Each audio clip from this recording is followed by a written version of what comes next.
gonna clean my gear later. I can do yours if you want. I cleaned it all. Aloy, aren't we meeting at the beach near the Zenith base? We are.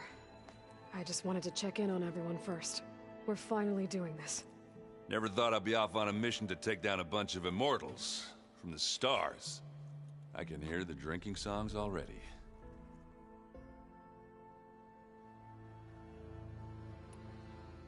Doesn't look like any of our guests are making trouble. Yet. So, Kotallo tells me you flew. Well, that's new. I've been busting my balls trying to learn to read. You're out there having all the fun. Don't worry. You'll be getting all the fun you can handle soon. With the Zeniths. Looking forward to it.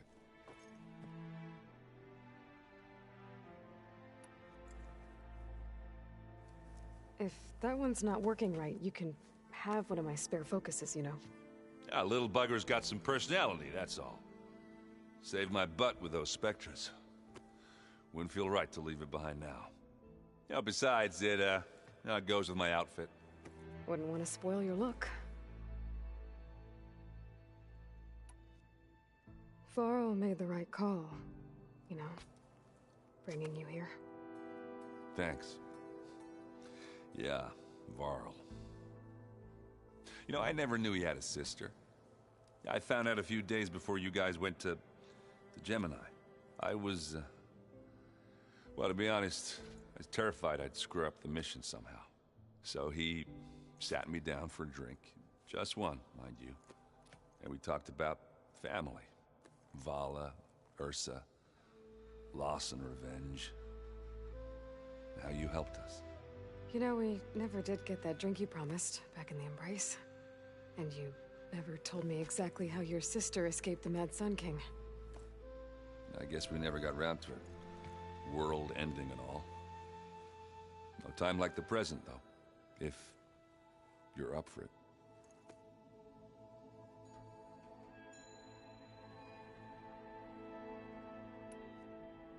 You, talked to Tilda at all? I tried. I don't think even a hot forge could melt that ice. And you say she wants to help? I think so. Well, let's hope.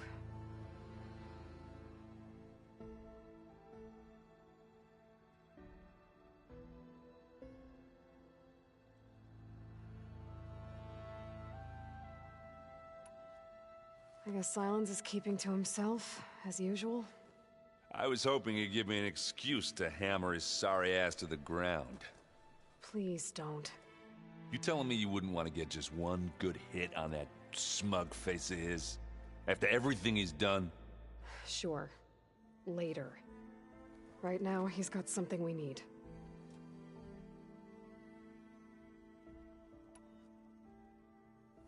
You think it's time for us to finally have that drink? Yeah.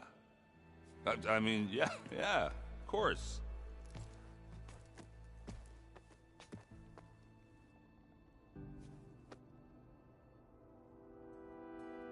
Oh.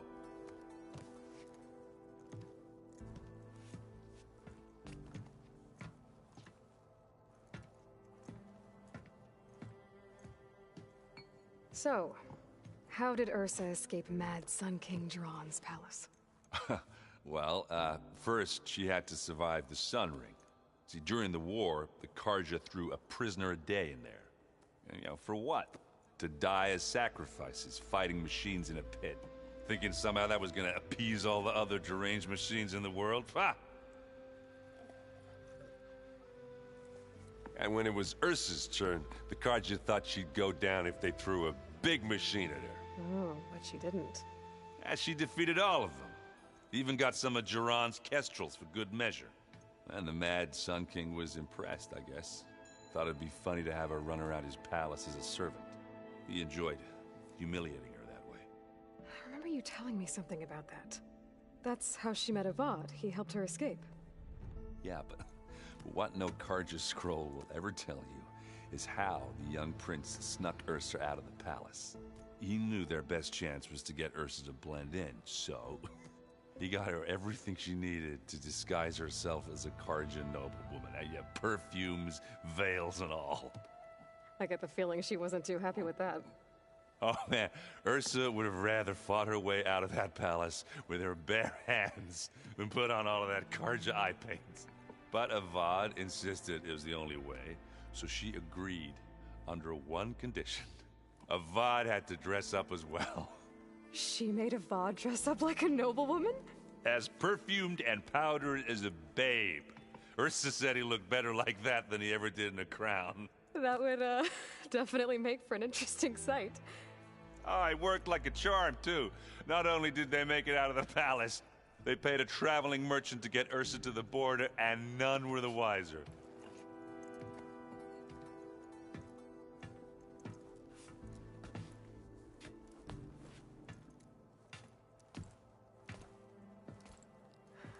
You were right.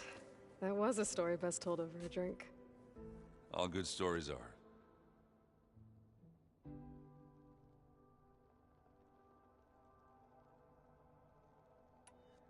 Do you think Zoe will be okay? I don't think anyone's ever okay after losing the one they love. I can't tell you she's handling it better than I ever did. That keeps the rest of us level-headed.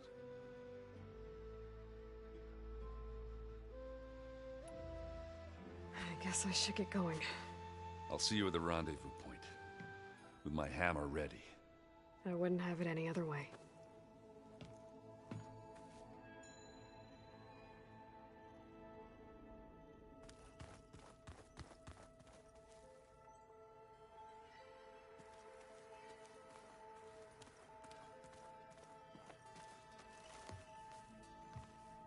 Aloy, we're ready to meet you at the rendezvous point whenever you call. Fighting the Zeniths isn't going to be easy. Nothing you do ever is. At least, now you don't have to do it alone. Thanks.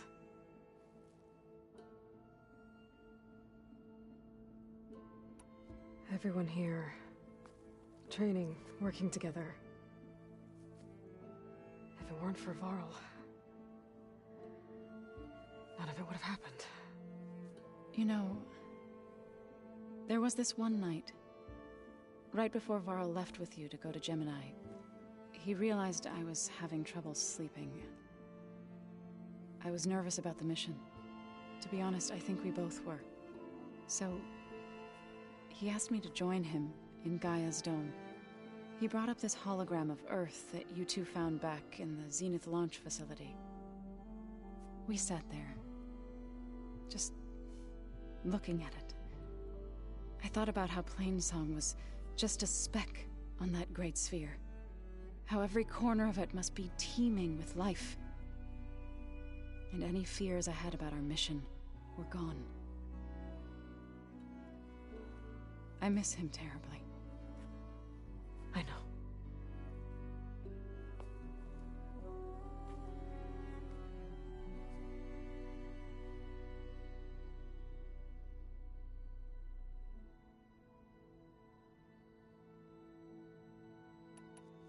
Ready to head over to the Zenith base? Whatever comes, we will endure.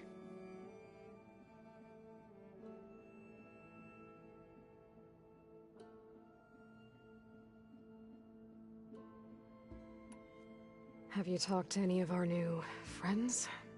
Erend and I tried speaking to Sylens, but apparently our tribal prattle is unnecessary. Charming, isn't he?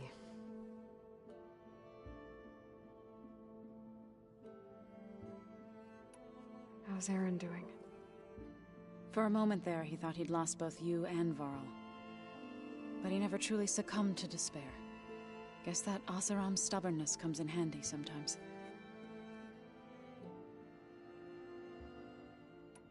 You and Erend seem to be on better terms now. He may have terrible taste in music, but he did apologize for mocking my tribe. And that ale he keeps raving about isn't half bad. I still plan on beating that stubborn face of his to break our sparring stalemate. Try not to hurt him too bad.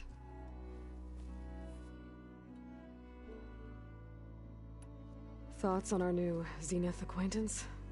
I'd say she smells like death, but even death smells of something. She's more like a cold piece of metal, bent on repelling all semblance of life. She's definitely different.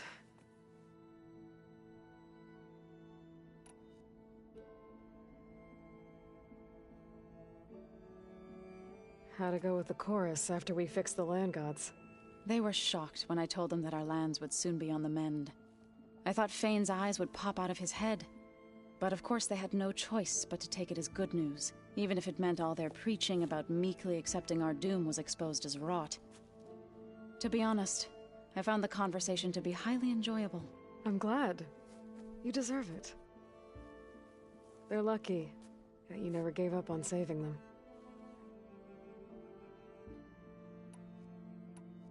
I should go. I'll let you know when I'm ready to head to the base. Before you do, there is one favor I would ask of you. What is it? You placed this focus in my care, and gave me the highest calling an Utaru has ever known. If I should fall in battle, I'd like you to be the one to bury my seed pouch. For the both of us. So... make sure you stay alive to do so. let's just try to all come back home. Okay?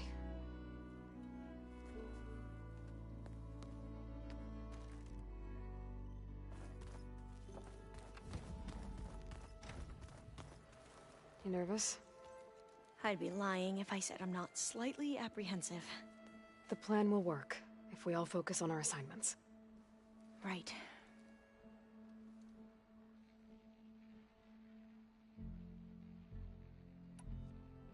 What was Leviathan again? A flood control system back in the Great Delta. It was built by Eileen Sasaki, another of our ancestors. If we can acquire the data on it, we might be able to fix the system back home. Then my sister, my parents, other families won't have to live in fear of their homes washing away when the long rains come. Right. And to find it, we need to head back to San Francisco.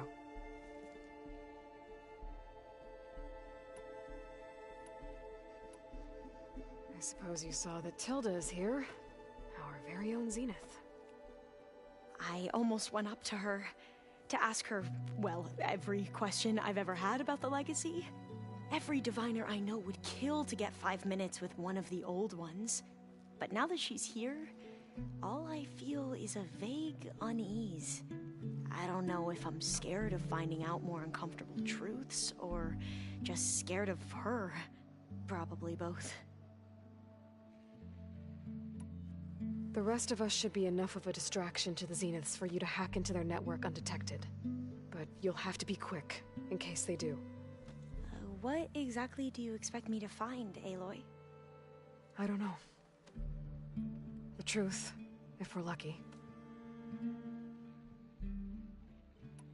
So, all of the tribes here are new to you? Yes. I've been studying up on them. The most fascinating one thus far has been the Tenakth. An entire culture based on the holograms of an ancient museum. There's much they've misinterpreted, not unlike the Quen. But still, there's a nobility to what they've become. They're honorable and fearless. And deadly.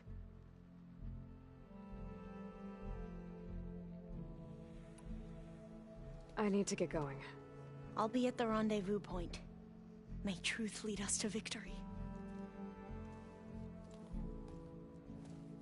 And I haven't forgotten about the data on Leviathan. I'll let you know when I make it back to landfall. Thank you, Aloy.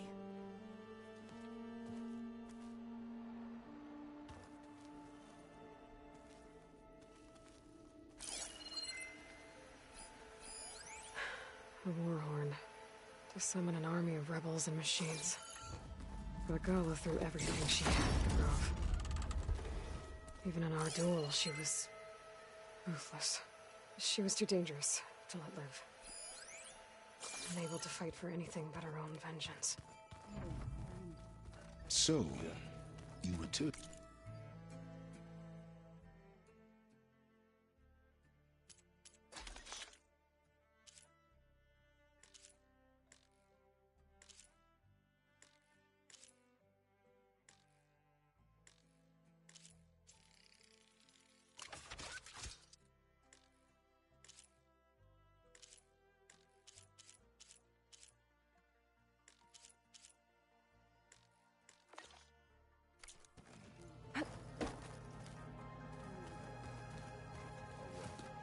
Bravo. You managed to sway a Zenith to your side. Care to explain? Not a chance. I thought you said the weapon was ready. There's always room to optimize. But that's not why you're here. I assume you want to comprehend my undertakings. So, ask away. Since when were you so forthcoming? Since you turned this into a waiting game. And as it seems you have found modest success, perhaps I'm willing to be generous.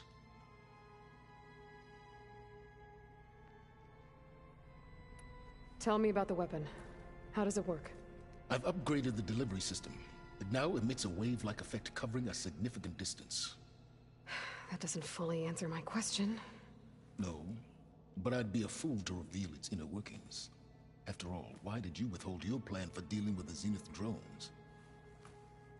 Yes, even you can appreciate the value of secrecy when warranted. Suffice it to say that the weapon will work. The intricacies of how is knowledge that is mine alone.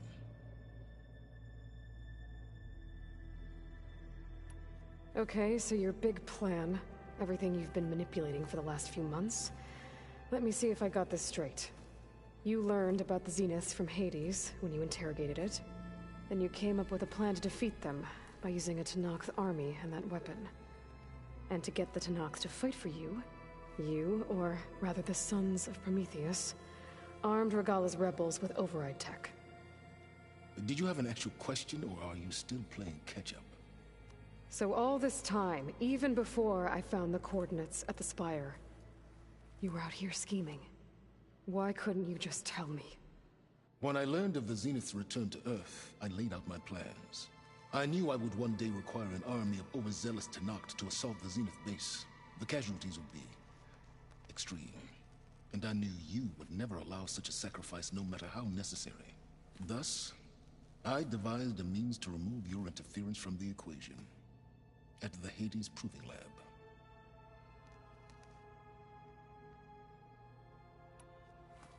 You wanted me to surrender to the Zeniths at the Hades Proving Lab. They almost killed me. Based on everything I knew about them, I concluded they would find you a useful asset, thereby keeping you out of harm's way and, more importantly, out of my way. So you really didn't know they had their own clone of Elizabeth? No. Unfortunately, there was no way I could have known that particular detail. Detail? Well, I guess if it wasn't for that, we wouldn't be here today. Why create the Sons of Prometheus?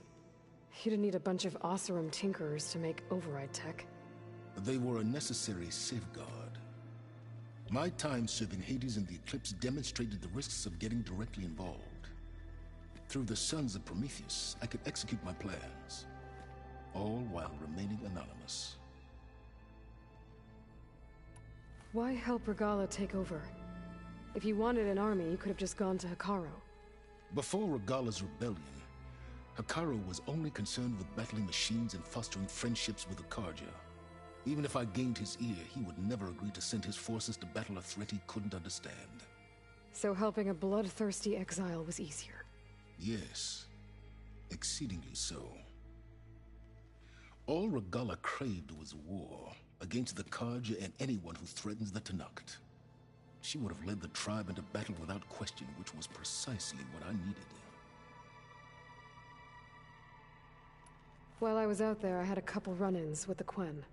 The tribe from across the ocean. And? Their entire tribe was shaped around the discovery of focuses. One of them, Alva, even joined me here. Don't you want to know more about them? No. They stumbled upon the greatest technological artifact from the ancient world, and what did they do with it? They shrouded the knowledge they unearthed in mysticism and taboo, creating a pantheon out of corporate shills. Yes, well, it also led them to Thebes. Did it now?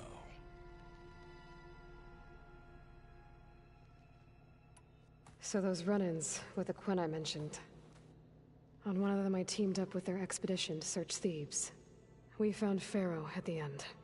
You must have needed Omega clearance. So, what was it like? Worse than you can imagine. He single-handedly wiped out collective human knowledge. I'm sure it was still less than he deserved. Let me guess.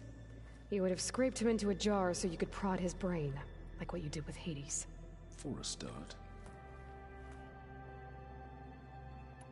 All right, Silence. I think I've talked to you long enough. I'll let you know when it's time to go. And try not to mess with Tilda while you're in here, okay? I don't need the two of you butting heads. Ah, yes. About your Zenith ally. I wonder if you understand what kind of person you're dealing with. For someone to live as long as she has, outlast as many calamities, well, your goals may be aligned now, but I'd watch for the moment they diverge. Yeah, I'm aware. Reminds me of someone else I know. Survival is only a necessity to my greater purpose, Aloy. I'd hoped you'd recognize that by now. Do you know something or not? Oh, I know a great deal of things. But on this, just call it a feeling. Oh, a feeling? You mean you finally had one? Huh. Guess even you can change, Silence.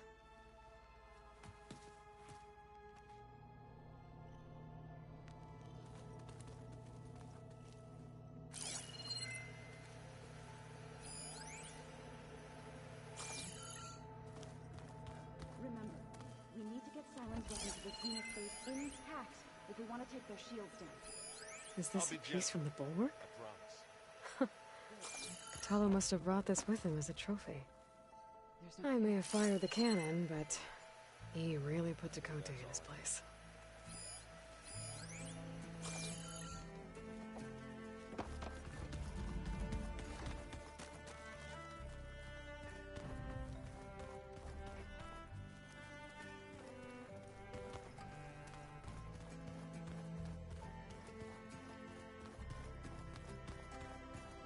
Welcome back, Aloy.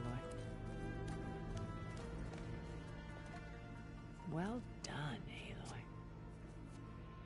Despite my reservations, you managed to secure Silence and his weapon. You're truly a shining example of Liz's fortitude. I've been thinking about what you said at your house. How you were friends with Elizabeth. It was more than that, wasn't it?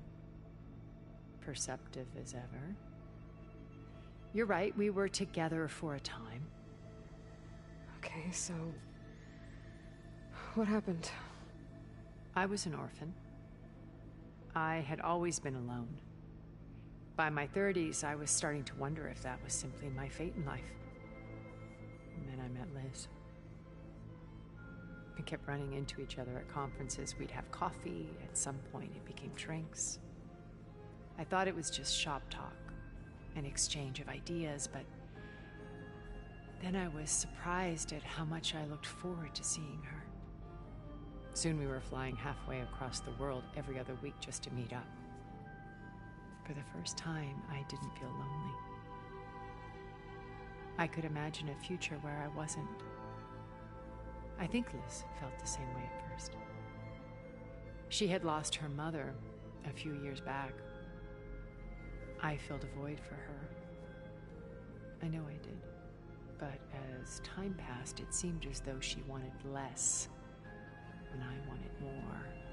And so we ended things. So helping me.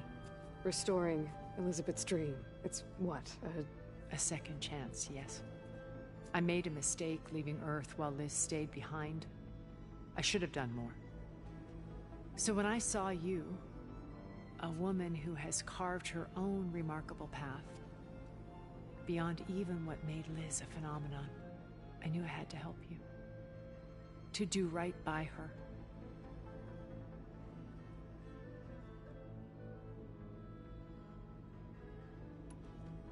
why do you think Elizabeth pulled away? I've wondered that for 1,000 years. She was brilliant, visionary. She cared so deeply for the world, for the betterment of humanity. But it also felt like she kept everyone at arm's length, including me. She never wanted to share her burdens. I think, in the end, she had a core that she never let anyone be part of. Sometimes I wonder if anyone really knew her. I found a recording of you and Elizabeth back in the Proving Lab after Far Zenith's attempt to steal Gaia. Yes. A most unpleasant conversation. She said something after the call. I think she regretted how things ended between you.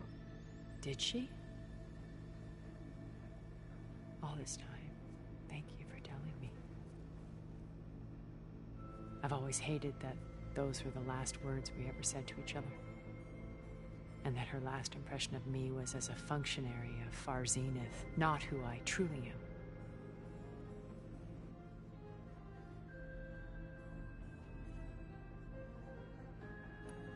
What else can we expect to find in the Zenith base? As I mentioned in the briefing, our goal will be the command center. That's where Beta and Gaia are being held. There are also printing facilities where the others have been amassing the natural resources they've stripped from the region. What for? First for use in the base's infrastructure, and then to fabricate more Spectre drones, a small army of them. In addition, they've also been ferrying materials to and from our ship in orbit. After hundreds of years luxuriating in our digital comforts, the ship was barely space-worthy when we made our escape. Disaster can strike at any moment. We've learned our lesson. Have you figured out how Silence's weapon works? No, and he's been very careful not to allow me near it. I'll admit it bothers me, but regardless of how it functions, I am confident it will deactivate the other shields en masse. How many of them are in the base? 10, including Eric and Gerard. Only a handful of us made it to our ship when our colony collapsed.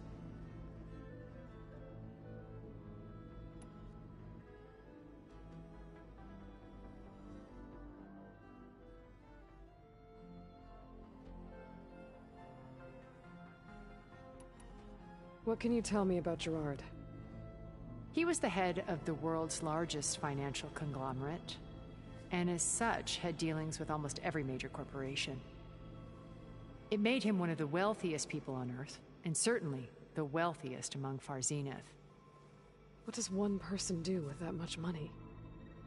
Buy more power, more influence.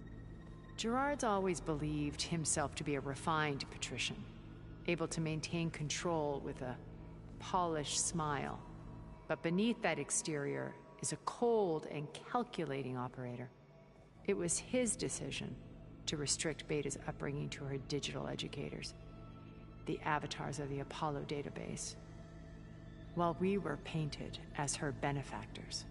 Well, we'll deal with him soon enough. And the others. I would very much like to see his face when he realizes we've beaten him.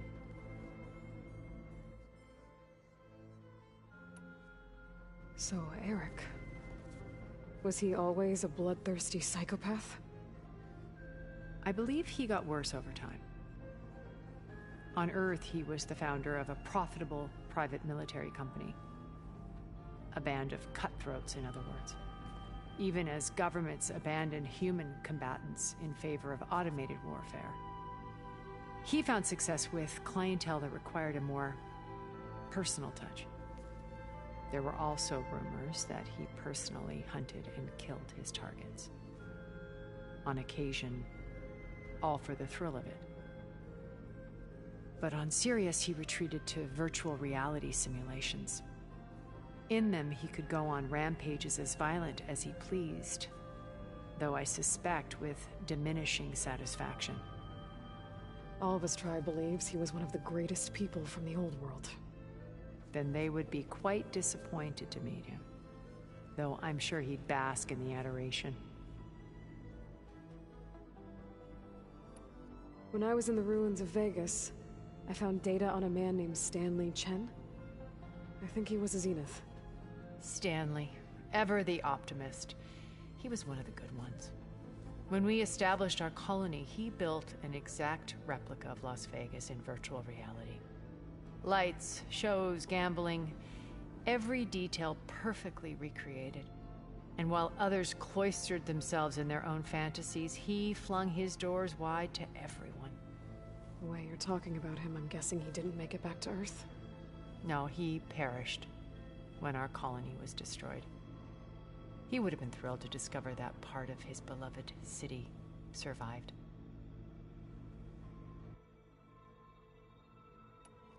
When Beta escaped and hid in an ancient research facility, I saw another one of the Zeniths. Verbena. Who was she? A dull star amidst a sea of brighter constellations. Unlike most of Far Zenith's members who amassed their wealth through shrewd business deals and technological achievements, Verbena inherited her billions.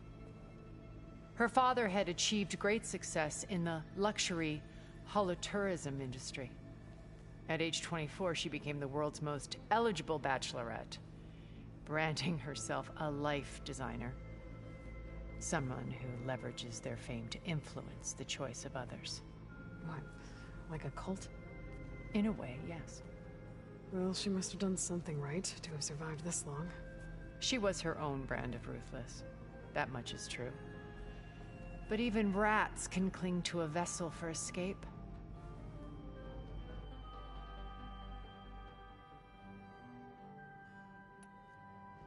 Okay, so I've had run-ins with a handful of Zeniths. What about the rest? An array of the wealthiest people on Earth. Titans of their industries.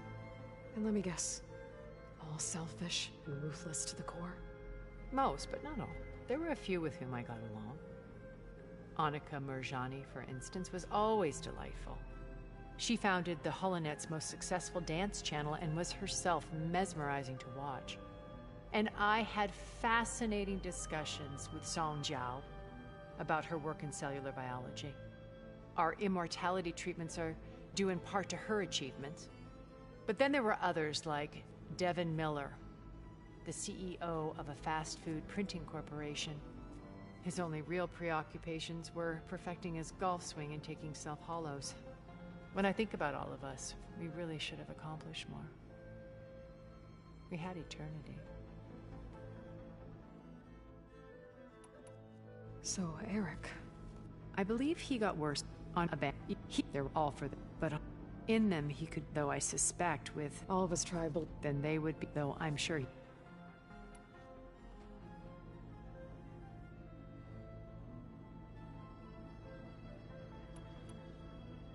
Why did you make the data channel look like your house? I built that house as a shelter to weather any storm. A safe place, not just for me, but for the art stored in its depths. Cultural artifacts of incalculable value. Truly, some of the greatest achievements of human civilization. And you wanted Beta to see them? Yes. Her upbringing was so cold and technical. I thought if she could experience Vermeer and Rembrandt, it would bring something else into her life. A heritage every bit as valuable as the scientific and technical data being drummed into her. I'm sorry I had to cut off contact, but I'll never regret sharing this house with her. She needed its shelter even more than I did.